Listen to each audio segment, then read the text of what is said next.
I don't care what her ticket says. Look at her. Look at me. The man's voice wasn't just loud, it was a weapon, slicing through the hushed elegance of the first-class cabin. He pointed a manicured finger at the woman in seat 1A, a woman wearing a faded hoodie and reading a paperback. Security is a joke these days if they're letting support staff steal premium seats. Now, move her, before I make a call that ends your career. He thought he was reclaiming a seat. He didn't know he was declaring war on the woman who owned the plane.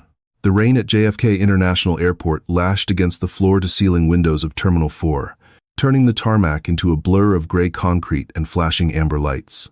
Inside the exclusive Aerolux International First-Class Lounge, the atmosphere was a hermetically sealed bubble of soft jazz, the clinking of crystal, and the scent of expensive cologne. Christine Saint. Claire sat in the furthest corner of the lounge, her back to the marble bar. To the casual observer, and there were many in a place like this, she looked like a non-entity. She wore a charcoal cashmere hoodie that looked 2 sizes too big, black leggings, and sneakers that had seen better days. Her hair was pulled back into a messy bun, and she was nursing a lukewarm herbal tea. No designer bags, no flashing jewelry. But if you looked closer, really looked, you might have noticed the watch peeking out from under her sleeve, a vintage Patek Philippe, the kind you don't buy, but inherit. Or the way the lounge manager, a sharp-eyed man named Henri, had personally brought her the tea, bowing slightly before retreating without a word. Christine wasn't just a passenger. She was the majority shareholder and the newly appointed chairwoman of the board for Aerolux. She had inherited the position 3 months ago, after the sudden passing of her father, Silas Street Clare. The media called her the silent heiress. They speculated she was weak, a figurehead who would sell the airline to the highest bidder within the year. Today was her first inspection. And she was doing it the only way she knew how, undercover. She was flying Aerolux Flight 402 to London Heathrow to fire the Vice President of European Operations for embezzlement. But nobody on the flight manifest knew that. On the list, she was simply V. Street Clare, passenger. Boarding for Flight 402 is now beginning for Group 1, the PA system announced softly. Christine stood up, slinging her battered leather backpack over one shoulder. She loved the anonymity. It was armor. In the boardroom, she had to be the Iron Lady. Here, she could just be Viv. As she walked toward the gate, she noticed a commotion near the podium. A man was berating the gate agent. He was tall, wearing a bespoke navy suit that screamed Savile Row, with a silk pocket square that matched his tie perfectly. He had the kind of face that had aged well due to expensive skincare rather than good genetics, sharp, tanned, and currently twisted into a sneer. "I don't care about the overbooking glitch, Brenda, or whatever your name is," the man snapped. "I am Reginald Sterling." "Sterling Capital? Does that ring a bell? I specifically requested 1A. It's the bulkhead. I need the legroom for my meetings." "Mr. Sterling, I understand," the gate agent said, her voice trembling slightly, "but 1A was booked months ago. We have you in 2A. It's the exact same seat, just 1 row behind. It is not the same. 1A is the first off the plane. I have a driver waiting. Time is money. Fix it." Christine paused, adjusting her backpack. Reginald Sterling. She knew the name. He ran a mid-tier hedge fund that had been making noise about acquiring airline stocks. He was a bully in the market, and apparently, a bully at the gate too. She walked past him, scanning her boarding pass at the automated kiosk. The machine beeped green. Reginald stopped yelling and looked at her. His eyes raked over her hoodie and sneakers with undisguised disgust. "Group 1, he muttered to no one in particular, loud enough for her to hear. "They must be boarding the charity cases first." Christine didn't stop. She didn't look back. She just walked down the jet bridge, a small, cold smile playing on her lips. "Enjoy the flight, Mr. Sterling," she thought. "It might be your last one with us." She boarded the plane, a Boeing 787 Dreamliner, the jewel of the Aerolux fleet. The lighting was soft mood purple, the air scented with a custom fragrance called Altitude. She found seat 1A, a spacious, enclosed suite with a sliding door. She settled in, declining the pre-flight champagne offered by a flight attendant whose name tag read Casey. Casey looked exhausted. Her smile was tight, the kind that didn't reach her eyes. "Just water, please, Casey," Christine said softly. "Of course, ma'am. Let me get that for you right away. Casey seemed relieved to have a low-maintenance passenger in the prime seat. Christine pulled out her book, The Art of War, and opened it. She wasn't reading, though. She was listening. She was watching. She was waiting for the inevitable storm that was stomping down the jet bridge. The piece lasted exactly 4 minutes. The heavy footsteps were the first warning. Then came the voice, booming and devoid of any indoor volume control. Absolutely ridiculous. I have to walk past the galley? The design of this plane is archaic. Reginald Sterling entered the first-class cabin like a king returning to a rebellious province. He tossed his suit jacket at a flight attendant without looking at him and stopped dead in the aisle. He was staring at seat 1A. He was staring at Christine. Christine didn't look up. She turned a page. "Excuse me," Reginald said. It wasn't a polite request. It was a demand for attention. Christine slowly lowered the book. She looked at him with flat, unbothered eyes. "Yes? You're in my seat." "I don't think so," Christine said calmly. 1A. "It's on my boarding pass." Reginald laughed, a dry, barking sound. He turned to the flight attendant, Casey, who had just returned with Christine's water. "Miss, you made a mistake. You've seated the economy overflow in first class. Check her ticket." Casey froze, the water glass trembling in her hand. "Mr. Sterling, this is Miss Street Claire. She is booked in seat 1A. Your seat is 2A, right behind her." Reginald's face went a shade of red that clashed with his tie. He stepped closer, invading Christine's personal space. The scent of expensive scotch and aggression wafted off him. "Listen to me," he hissed, leaning down. "I don't know who you slept with or what lottery you won to get this ticket, but you are out of your depth. I have a meeting in London that is worth more than your entire life's earnings. I need this seat. I need the privacy. You are going to move to 2A, or better yet, back to row 30 where you belong." Christine placed her book on the tray table. She looked at Casey. "Is there a problem, Casey?" Casey looked terrified. She knew who Reginald Sterling was, a platinum member, a frequent flyer who had a reputation for getting crew members fired for minor infractions. She didn't know who Christine was. She just saw a quiet woman in a hoodie against a titan of industry. "Ma'am?" Casey started, her voice pleading. "Mr. Sterling is a very frequent flyer with us. Maybe. Would you mind swapping? 2A is just as comfortable." Christine looked at Casey. She saw the fear. She saw the exhaustion. This system, her system, had broken this employee. It had taught her that the customer is right, even when he's a monster. "I would mind," Christine said, her voice dropping an octave. "I paid for this seat.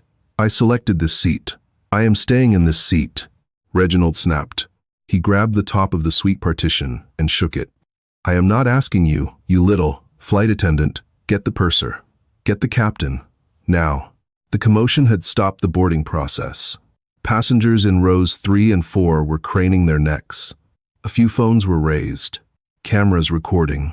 Within moments, the purser, a stern man named David, arrived. "What is the issue here?" "The issue," Reginald spat, pointing a finger inches from Christine's face, "is that this woman is refusing to accommodate a platinum elite member. I have back problems. I need the bulkhead legroom. She is being difficult. Remove her." David looked at Christine, then at the furious Reginald. He did the math quickly. Reginald Sterling spent $200,000 a year with Aerolux. The woman in the hoodie was an unknown variable. "Ma'am," David said, his tone professional but cold. "We have a situation where a passenger has a medical requirement for the bulkhead. I'm afraid I'm going to have to ask you to move to seat 2A. We will offer you a voucher for the inconvenience." "Medical requirement?" Christine raised an eyebrow. "He just said he needed it for privacy." "It's my back," Reginald lied loudly. "And my privacy. Move her." "If I don't?" Christine asked. "Then we will have to deem you a disruptive passenger," Reginald interjected, smiling smugly. "And security will drag you off." "Do you want to go to jail in those sweatpants, sweetheart?" Christine looked at the three of them. The arrogant billionaire, the terrified flight attendant, the pragmatic purser making the wrong call. She could end this now. She could pull out her phone, show her digital ID, and have Reginald banned from flying for life before the engines even started. But that was too easy. If she revealed herself now, they would apologize to her, the owner. But they wouldn't learn. Reginald wouldn't learn. He would just think he picked the wrong target. She needed to see how deep the rot went. She needed to see exactly how Aerolux treated the little people when they thought no one of consequence was watching. She needed enough rope to hang him. Christine stood up slowly. She picked up her backpack. She picked up her book. "Fine," she said, her voice barely a whisper. "I'll move." Reginald clapped his hands together, a victor's applause. "See? Was that so hard? Knowledge of one's place is a virtue." He brushed past her, knocking her shoulder with his, and threw himself into seat 1A. "Casey. Champagne. Now. And wipe down this armrest. It feels greasy." Christine stood in the aisle. The humiliation was burning in her chest, a cold fire. She looked at David, the purser. "You're making a mistake," she said to him. David didn't look at her. He was too busy rearranging the manifest. "Seat 2A, ma'am. Please take your seat so we can depart." Christine moved to 2A. She sat down. She buckled her belt. From the seat in front of her, she heard Reginald on his phone. "Yeah, Brad. I got the seat. Had to kick some ghetto trash out of it, but you know how it is. You have to be firm with these people." "Yeah. Aerolux knows who pays the bills." Christine reached into her bag and pulled out a small black notebook. She opened it to a fresh page. She wrote down, "Flight 402, Purser David, Passenger Reginald Sterling." Then she wrote, "Protocol failure, abuse of power. The reckoning starts at 30,000 feet." She leaned back and closed her eyes. The engines roared to life. The plane began to push back. Reginald thought he had won the battle. He didn't realize he had just seated himself directly in front of the executioner. The fasten seatbelt sign pinged off as Flight 402 leveled out over the Atlantic, cruising at 35,000 feet. The cabin was a sanctuary of hushed luxury for everyone except the people in the orbit of Seat 1A. Reginald Sterling had turned the front of the plane into his personal fiefdom. He had kicked off his loafers, propping his stockinged feet up against the bulkhead wall, leaving a smudge on the pristine cream leather. He had consumed 3 glasses of the pre-departure champagne and was now demanding a specific vintage of scotch that Aerolux only carried on select routes. Christine watched him through the gap in the partition. She had her laptop open now. To the casual observer, she looked like she was working on a spreadsheet. In reality, she was logged into the Aerolux back-end mainframe via the secure crew network access only the highest-level executives possessed. She pulled up the flight manifest. She pulled up Reginald's passenger profile. Reginald Sterling. Status: Platinum. Notes: High-value client. Handle with care. Frequent complaints regarding service. Christine typed a new note into the system, her fingers flying silently across the keys. Abusive behavior. Investigating protocol adherence. VSC. Day. "Girl, you." Reginald's voice shattered the calm. He was snapping his fingers at Casey, who was rushing down the aisle with a hot towel tray. Casey froze, the color draining from her face. "Yes, Mr. Sterling? How can I help you?" "My scotch." "It's been 6 minutes," Reginald said, checking his heavy gold watch theatrically. "I asked for a Macallan 25. This isn't a dive bar. Why am I waiting?" "I apologize, sir," Casey said, her voice trembling. "We have the Macallan 18 loaded on this cart. The 25 is in the galley."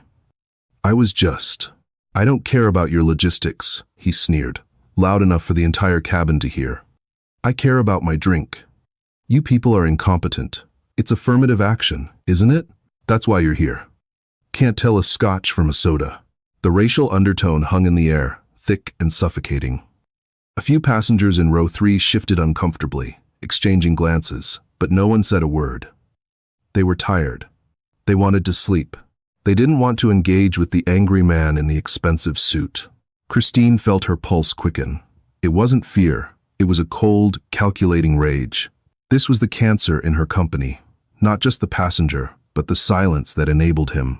Casey looked like she was about to cry. She lowered her head. "I'll get it right away, sir." "Don't bother," Reginald scoffed.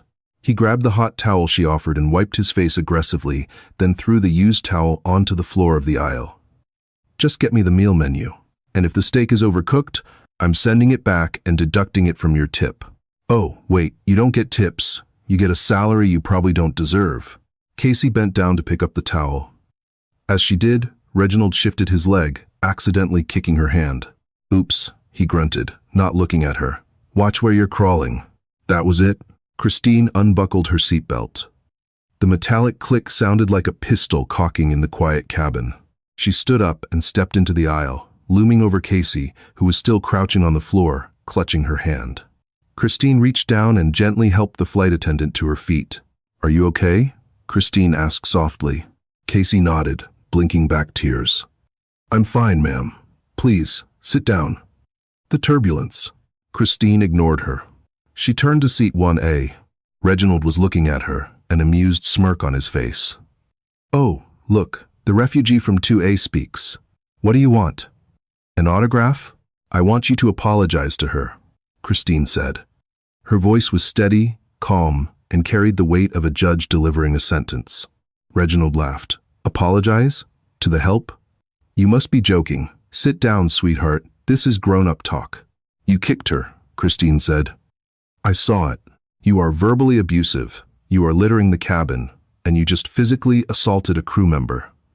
That is a federal offense." Reginald's smile vanished. His eyes narrowed. He unbuckled his belt and stood up. He was 6'2", towering over Christine.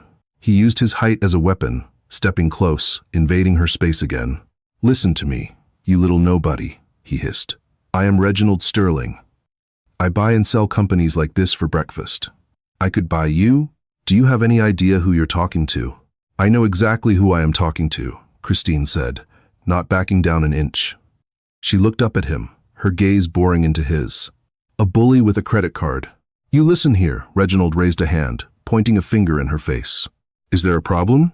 David, the purser, arrived at a run. He looked between the red-faced billionaire and the woman in the hoodie. "David," Reginald roared, "this woman is harassing me. She is threatening me. I want her restrained. I want her moved to the back of the plane now." David looked at Christine. He looked at Reginald. He looked at the spilled towel on the floor. "Ma'am," David said, his voice hard, "I need you to return to your seat. Immediately." "He assaulted your colleague," Christine said, pointing at Casey. "Ask her." David didn't ask Casey. He didn't even look at Casey. He looked at the empty champagne glass on Reginald's tray and the potential complaint letter that could ruin his quarterly bonus. "Ma'am, this is your final warning," David said. "Mr. Sterling is a valued guest. You are causing a disturbance. If you do not sit down, I will have the captain authorize restraints. Do you understand?" Christine looked at David. She saw the fear in his eyes, but also the arrogance of a petty tyrant. He had chosen his side. He had chosen the money over the morality. He had chosen the loud white man over the black woman and his own crew member. "I understand perfectly, David," Christine said. She sat down in 2A. "Smart move," Reginald muttered, loud enough for her to hear. "Know your place." He turned to Casey. "Where is my scotch? If it's not here in 30 seconds, I'm calling corporate." Christine picked up her phone. She connected to the secure Wi-Fi again. She didn't open her email this time. She opened a specific app installed only on the devices of the board of directors.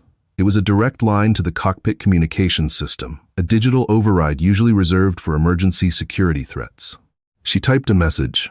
"To Captain Marcus Thorne, Flight 402, from V Street Claire, Chairwoman, Board of Directors. Subject, Priority 1 Intervention.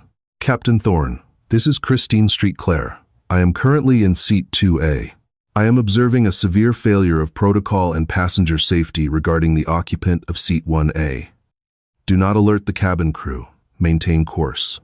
I am initiating a silent protocol. When we land in London, I want airport police waiting at the gate. I want them to board before anyone deplanes. And Captain, I want you to come to the first-class cabin personally in exactly 15 minutes. Acknowledge." She hit send. 3 minutes later, her phone buzzed with a notification. From Cockpit Message. "Acknowledged, Miss Street Claire. We stand ready. 15 minutes. Christine put her phone away. She leaned back in her seat. She could hear Reginald slurping his scotch in front of her. He was humming a tune, totally oblivious. He thought the game was over. He thought he had won. But the board had just been flipped. The remaining flight time was a study in suffocating tension. The first-class cabin, usually a place of relaxation, felt like a cage containing two predators.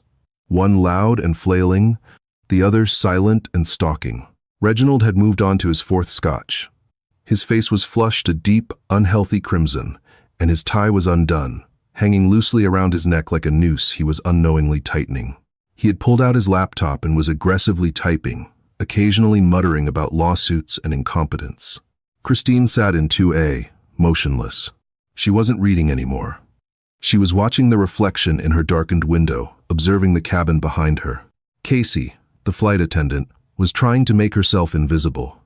She moved through the cabin like a ghost, clearing trays with trembling hands. Every time she passed row 1, she flinched, anticipating another outburst.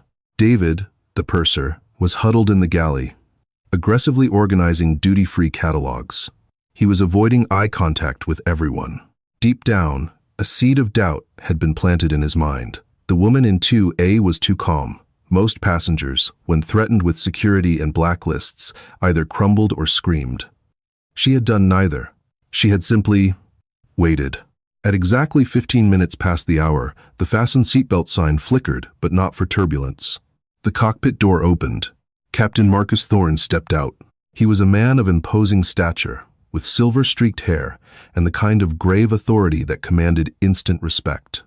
He wore his 4 stripes with the ease of a man who had flown through hurricanes and war zones. He adjusted his cap and walked slowly into the first-class cabin. Reginald looked up, his eyes lighting up with vindictive glee. He scrambled to sit up straight, spilling a few drops of scotch on his shirt.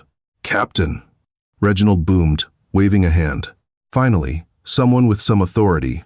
"I assume David told you about the situation?" Captain Thorne stopped in the aisle. He looked at Reginald. His expression was unreadable, his eyes hidden behind the shadow of his cap's brim. "I have been informed of a situation, yes," Captain Thorne said. His voice was a deep baritone, smooth but edged with steel. "Good," Reginald said, pointing a finger backward at Christine.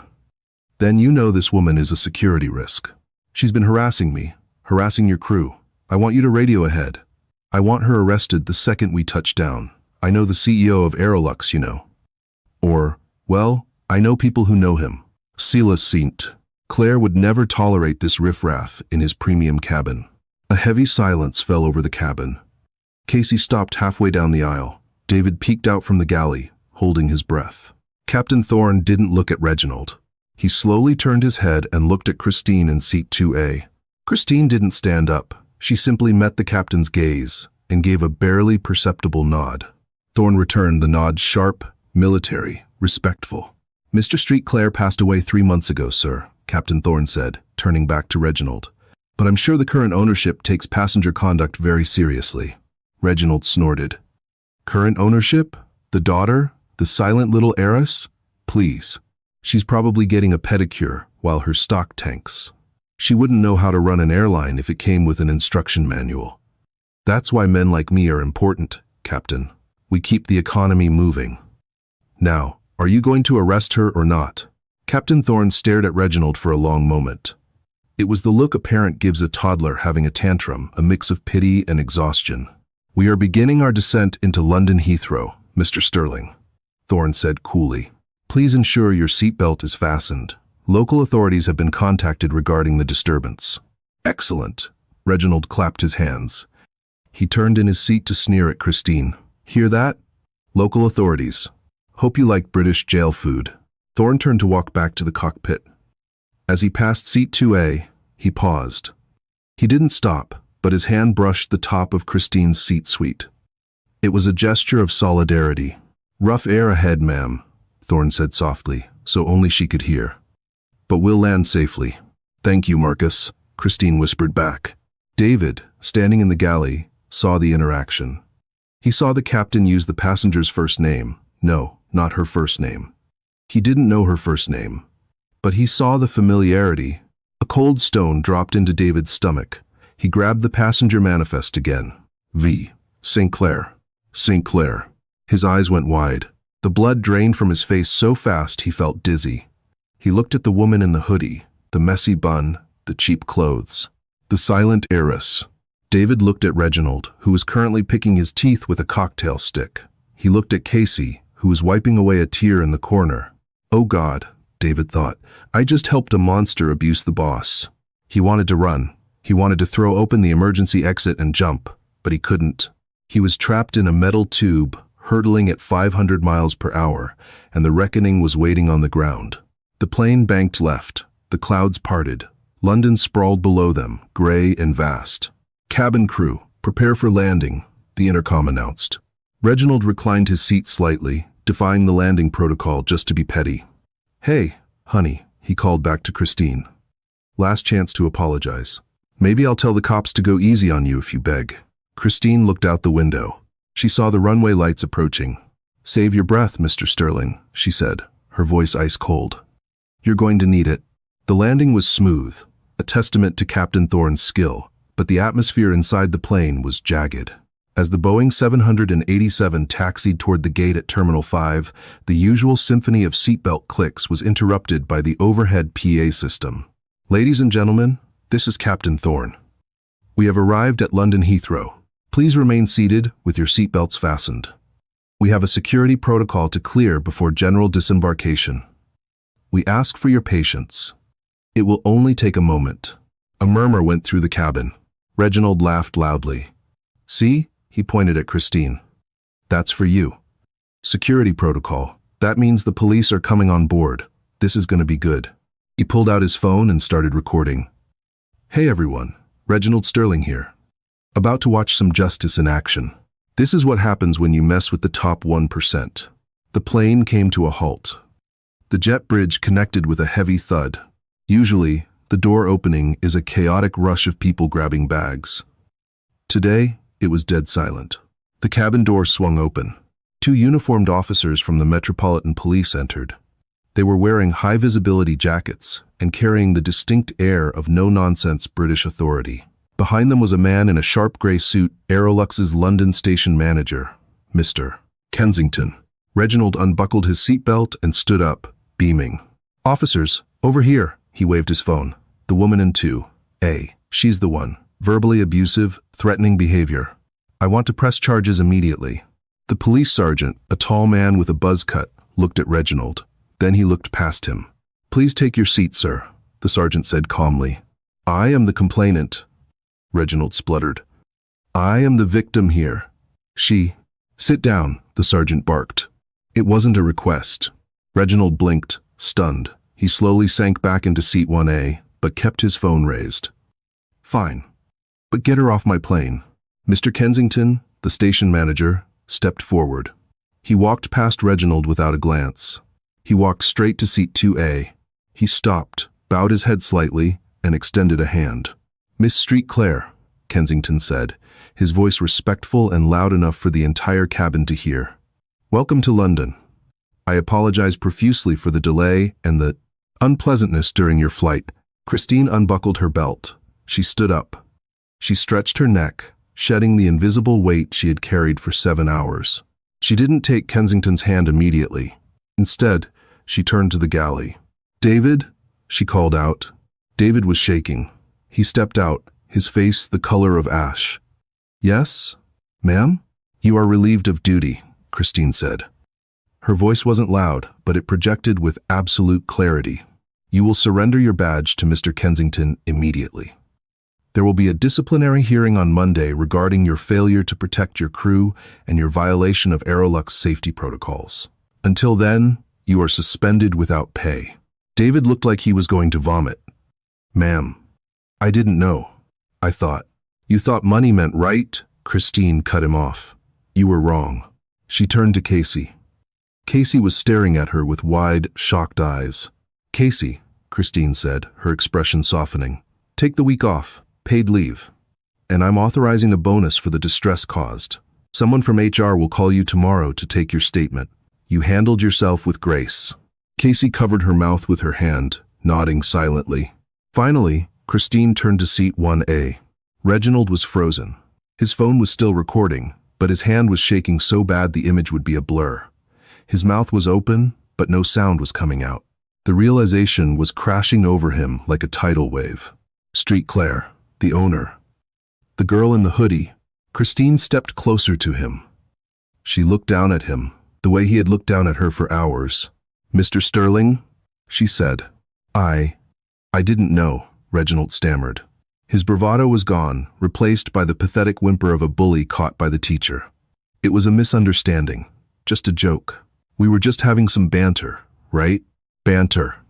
Christine repeated flatly. You assaulted my staff. You verbally abused a passenger. You disrupted a flight. She turned to the police sergeant. Sergeant, this man assaulted a flight attendant. We have witness testimony from the crew and myself. I would like to press charges for air rage and assault. Understood, ma'am, the sergeant said. He pulled a pair of handcuffs from his belt. Reginald Sterling, please stand up. You can't do this, Reginald shrieked, scrambling back into his seat. Do you know who I am? I'm a platinum member. I spend 200 grand a year with this airline. Christine laughed. It was a dry, humorless sound. Not anymore, she said. She pulled out her phone and held it up so he could see the screen. It showed his profile on the Aerolux app. His status bar was glowing platinum. With her thumb, she tapped a button labeled Revoke Status. The bar turned gray. Then she tapped Add to No-Fly List. Mr. Sterling, Christine said, leaning in close. You are banned from Aerolux. Permanently. You are banned from our partners. You are banned from our lounges. And since I sit on the board of the Global Airline Alliance, by the time you get out of police custody, you'll be banned from every major carrier in the Western Hemisphere. Reginald stared at the phone, horrified. But how will I get to my meetings? My business? I suggest you buy a boat, Christine said. The police grabbed Reginald by the arms and hauled him out of the seat. As they dragged him down the aisle, past the staring passengers in row 3 and 4, he wasn't shouting about his money anymore. He was just begging. Miss Street Claire, please. I'm sorry. Christine didn't watch him go. She picked up her backpack. She looked at the crumpled one, a boarding pass on the floor where he had dropped it. She stepped on it as she walked toward the door. Kensington walked beside her. Do you need a car to the hotel, Miss Street? Claire? No, Kensington, Christine said, pulling her hood up. I need to go to the headquarters. I have a vice president to fire, and apparently I need to rewrite our entire staff training manual. She walked out of the plane and into the cool London air. She was exhausted, hungry, and smelled like recycled air. But as she walked up the jet bridge, she checked her reflection in the glass. The Silent Harris's was gone. The Iron Lady had arrived. The Aerolux European headquarters in London was a glass and steel monolith overlooking the Thames, a physical testament to corporate vanity. It was 3 p.m. when Christine Street, Claire walked through the revolving doors.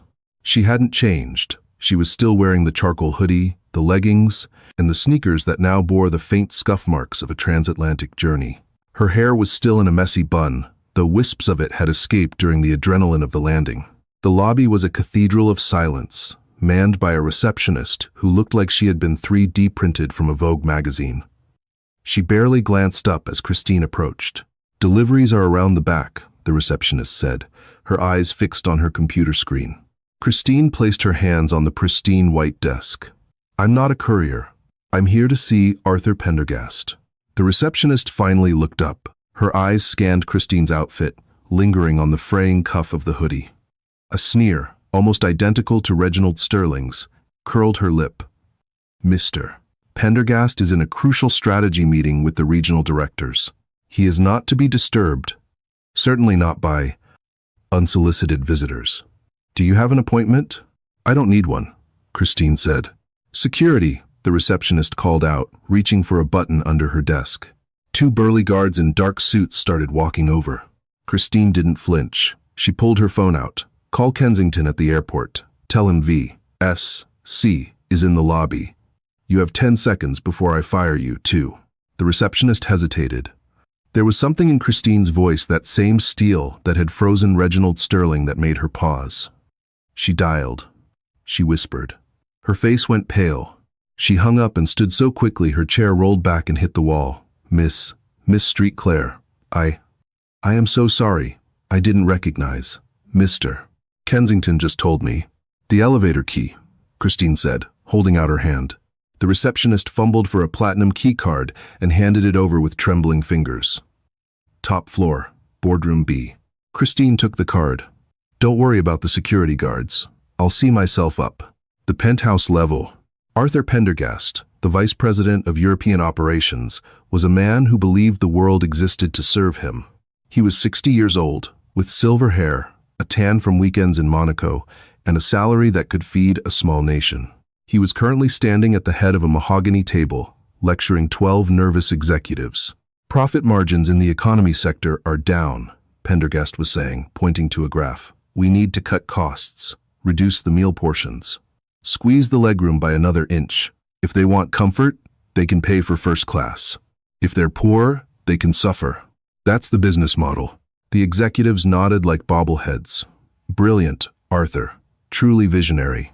The heavy double doors of the boardroom slammed open. Every head turned. Pendergast stopped mid-sentence. He stared at the woman in the hoodie standing in the doorway. Who the hell are you? Pendergast barked. How did you get up here? Security. Christine walked into the room. She tossed her backpack onto the empty chair at the opposite end of the table. It landed with a heavy thump. Sit down, Arthur, Christine said. Excuse me? Pendergast's face turned purple. You walk into my boardroom, looking like a homeless person, and tell me to sit? I'll have you arrested for trespassing. I said, sit down. Christine pulled a chair out and sat. She spun the leather chair slightly, looking at the terrified executives. Hello, everyone. I'm Christine Street Claire, the chairwoman. The silence that followed was absolute. It was the silence of a vacuum, sucking the air out of the room. Pendergast's eyes bulged. He looked at her. Really looked at her. He had seen photos from the funeral, but she had been wearing a veil and black formal wear.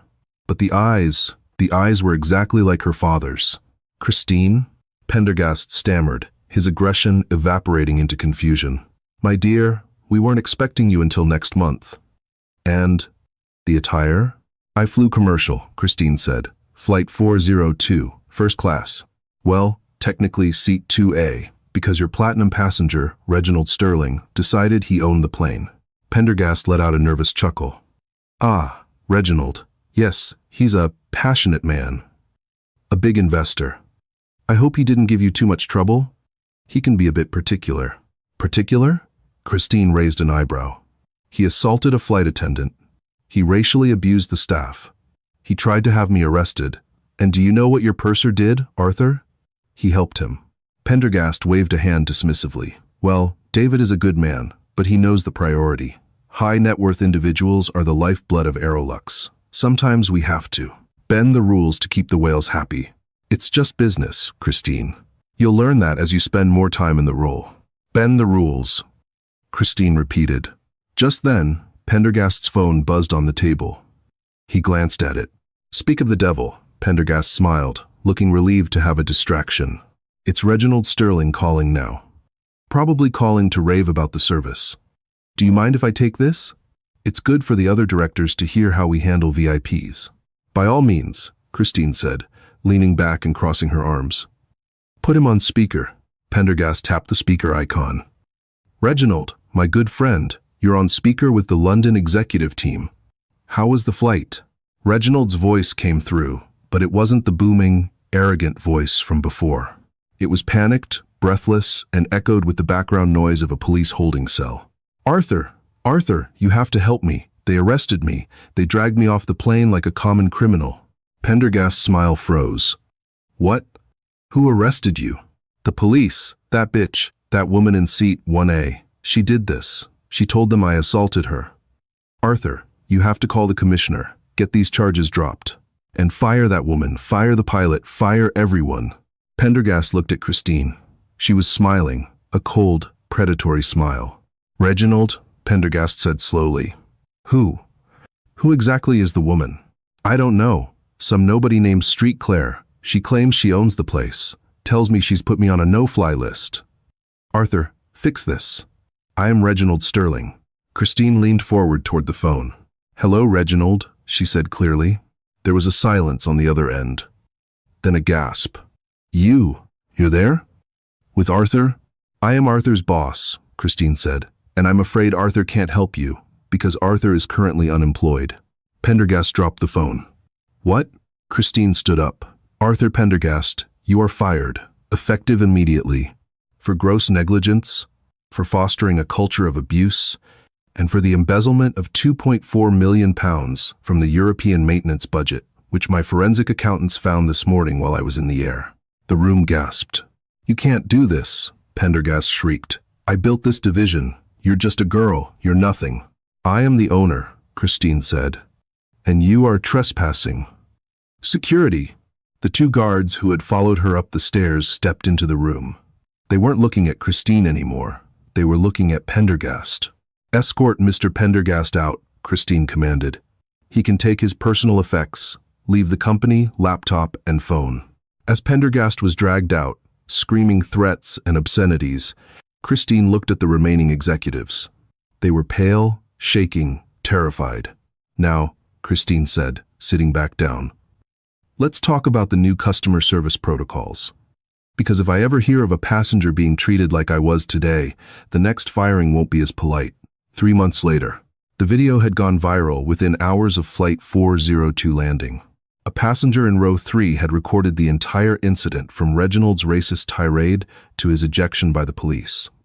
It had 45 million views on YouTube. The title was "Billionaire Bully versus the Silent Heiress." Karma didn't just hit Reginald Sterling, it bulldozed him.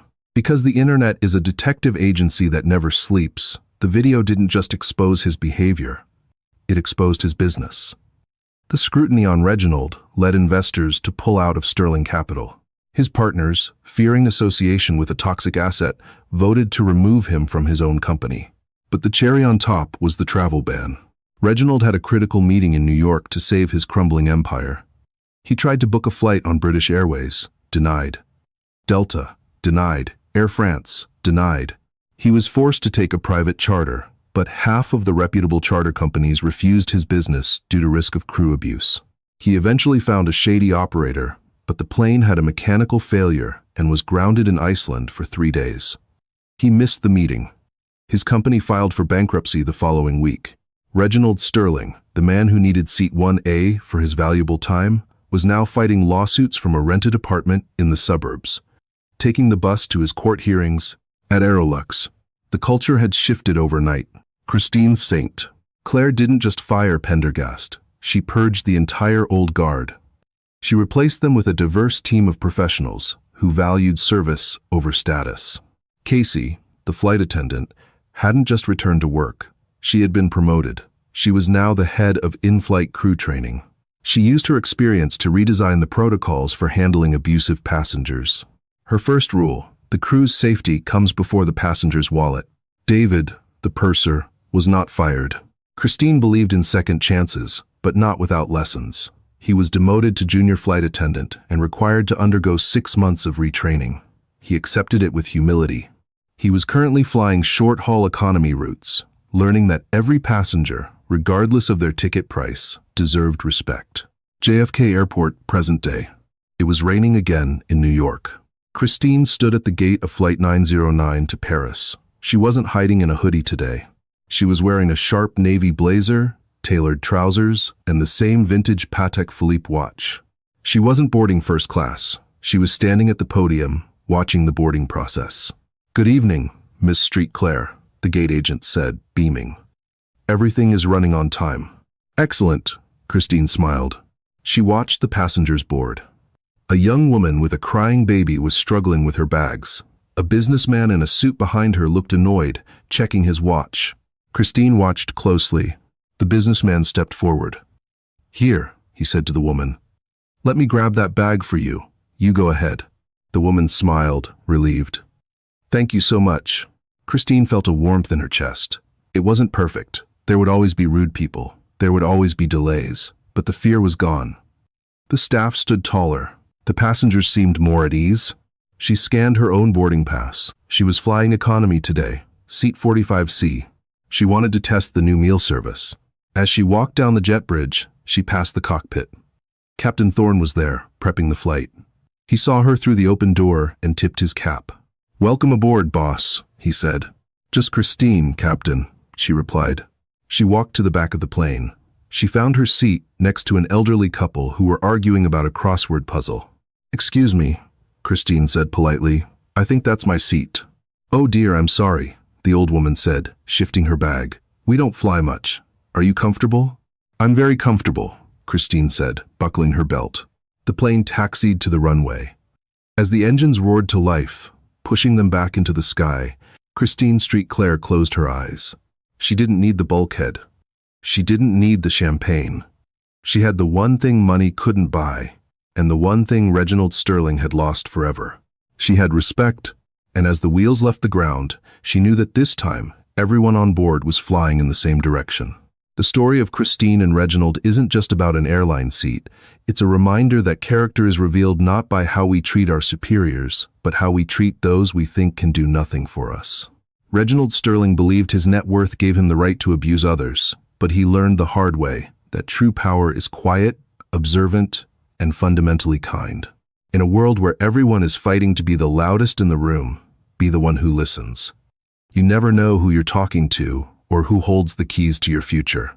Wow, what a journey. If you felt the satisfaction of that karma hitting Reginald, hit that like button right now. Have you ever witnessed air rage or dealt with an entitlement bully like this? Tell me your story in the comments below. I read every single one. And if you want more stories where the underdog wins and justice is served, make sure to subscribe and ring that notification bell so you never miss a video. Thanks for watching, and remember, be kind or be grounded. Safe travels, everyone.